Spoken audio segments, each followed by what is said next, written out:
Voltamos aqui com a nossa coluna de direito imobiliário e hoje eu trago para vocês as cláusulas restritivas ao direito de propriedade, que normalmente são aquelas que constam lá nos instrumentos de doação.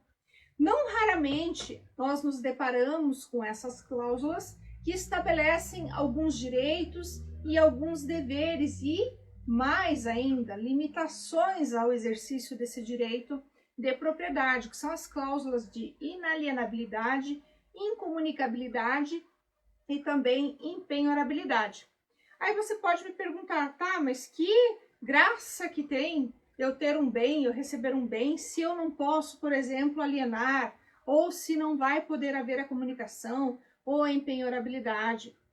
Claro, né, pessoal, quando a gente fala de questões assim, aquele que é o doador, ele tem justamente a intenção de resguardar aquele patrimônio.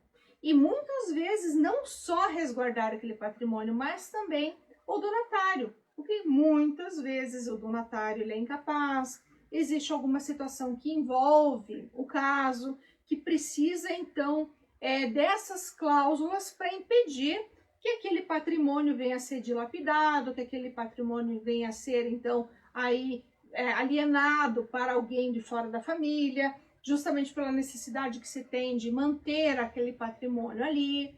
Então são várias nuances que podem vir a ser aqui invocadas, mas que se nós fôssemos invocar isso, nós ficaríamos aqui algumas horas para poder trazer todas as hipóteses. Então, nós temos que pensar o seguinte, que quando a gente fala de inalienabilidade, eu tenho que entender que esse patrimônio não pode ser comercializado, não pode ser vendido.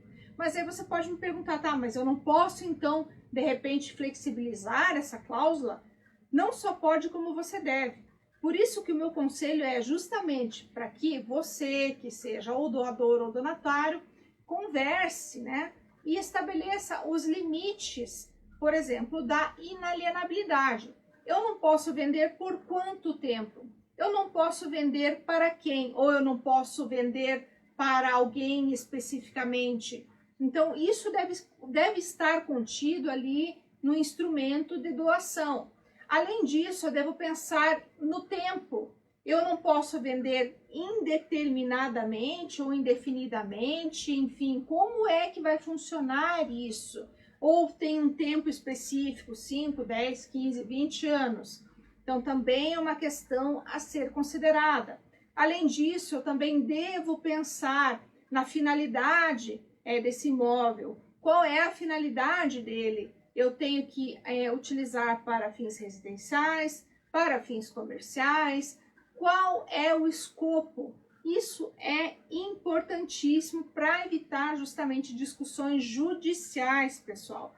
Vejam que quando eu falo dessas três cláusulas em conjunto, eu penso na proteção do patrimônio. Então, se eu falo delas, logo não haverá nenhum dos riscos que estão ali definidos. Ou seja, não vai poder alienar de qualquer maneira, não vai poder comunicar e não vai poder penhorar. Então, esses riscos, em regra, eles estão afastados. O que eu posso e devo fazer é organizar com o doador a forma como vai se dar, as diretrizes, as especificidades que vão reger estas cláusulas. Além disso, vejam que, via de regra, eu falo sempre em instituição aí do usufruto vitalício, mas vejam que esse caso é uma exceção à regra, porque se extingue com a morte do doador. Então, não é uma figura, muito embora eu fale usufruto vitalício, ele vai ser vitalício porque eu estou falando da figura do doador. A partir do momento que essa figura não existir mais, esse usufruto vai se extinguir. Então, vejam que, a despeito, né, do nome, da denominação, ele se extingue com a morte do doador. As demais já não. Então, por isto que quando eu tratar de doação, vale sempre considerar a importância de que ambos estejam de acordo, que ambos possam dirimir adequadamente todos os termos que envolvem essa doação, a fim de evitar que, primeiramente, haja aí um esvaziamento de institutos jurídicos importantes e, mais do que isso, que seja desrespeitada a vontade do doador por alguma razão, ou então seja questionada alguma das cláusulas por entender-se que ela não está efetivamente se prestando à sua finalidade, ou então não está possibilitando o exercício de algum direito que poderia, a depender da interpretação que se der, a cláusula de repente está muito extensiva,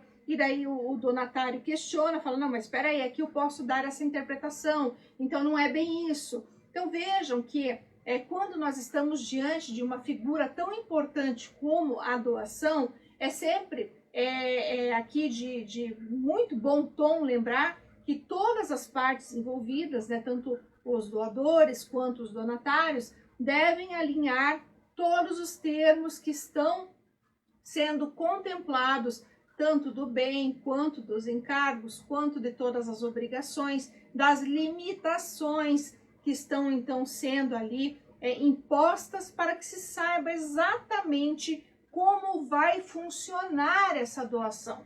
Daí porque a nossa coluna então se presta a essa finalidade de trazer a você esse importante instituto jurídico que é a doação, a fim de que você entenda então que existem sim estas cláusulas, que elas são restritivas do direito de propriedade, mas que elas podem ser definidas em conjunto a fim de evitar uma celeuma jurídica que deva ser levada ao Poder Judiciário para definição. Porque nesse sentido, se houver essa necessidade, certo é que aquele que doou vai ter aí uma possibilidade de ter anuladas as cláusulas, e aquele que recebeu, que foi o donatário, também deverá aí se sujeitar a uma decisão judicial a fim de que tenha então o seu direito, eventualmente, sendo resguardado. E ninguém acaba ficando feliz, além do que a gente tem aí um gasto sempre que é oriundo da necessidade de contratação de um advogado para poder ingressar com uma ação, além das custas do processo e anos de discussão judicial que muitas vezes não levam a melhor a decisão ou a melhor resultado que se espera quando estamos aí diante de situações como essa. Bom, pessoal, hoje o que eu tinha para trazer para vocês na coluna era esse assunto que é dos mais relevantes, em especial quando a gente está diante de situações de doação, e eu espero que tenha contribuído para sanar algumas dúvidas relativamente a esse aspecto tão importante do direito imobiliário. Eu sou a Débora de Castro da Rocha, me despeço mais uma vez na certeza de que pude levar um pouco mais do direito imobiliário para você. Um grande abraço e até a próxima!